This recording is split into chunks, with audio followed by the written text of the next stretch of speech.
et notamment de l'inspection du travail. Dans l'actualité également, ce colloque sur la chlordécone, connaître pour agir ou comment guérir le mal à la racine, le point de départ des rencontres scientifiques qui ont débuté aujourd'hui.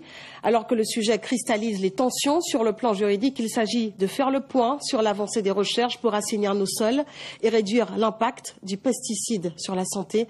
Reportage Michael Bastide, Ludovic Guédu. Partager les avancées scientifiques sur la chlordécone pour mieux élaborer les politiques publiques, c'est l'objectif de ce colloque. Des étapes ont été franchies, puisqu'on sait que la molécule de chlordécone se dégrade. Malheureusement, on est arrivé à un stade intermédiaire, elle se dégrade en molécules qu'on connaît encore très mal. Et l'objectif, c'est justement de progresser, d'aller plus loin pour obtenir des molécules complètement inoffensives dans l'environnement. La dégradation, mais aussi la séquestration de la molécule, cette technique ne réduit pas la quantité de chlordécone dans le sol, mais vise à la piéger pour éviter son transfert dans les milieux naturels et les aliments.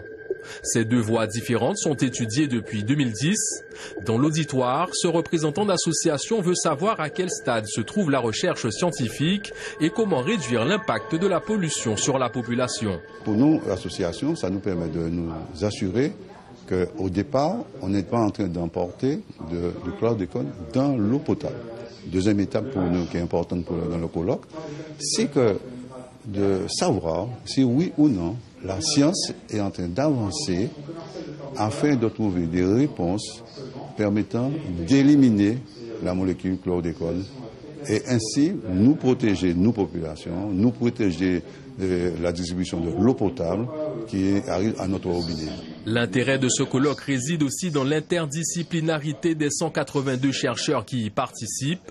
Différentes rencontres sont également prévues avec les professionnels de la santé, de l'élevage, la communauté scolaire et le grand public jusqu'au 16 décembre.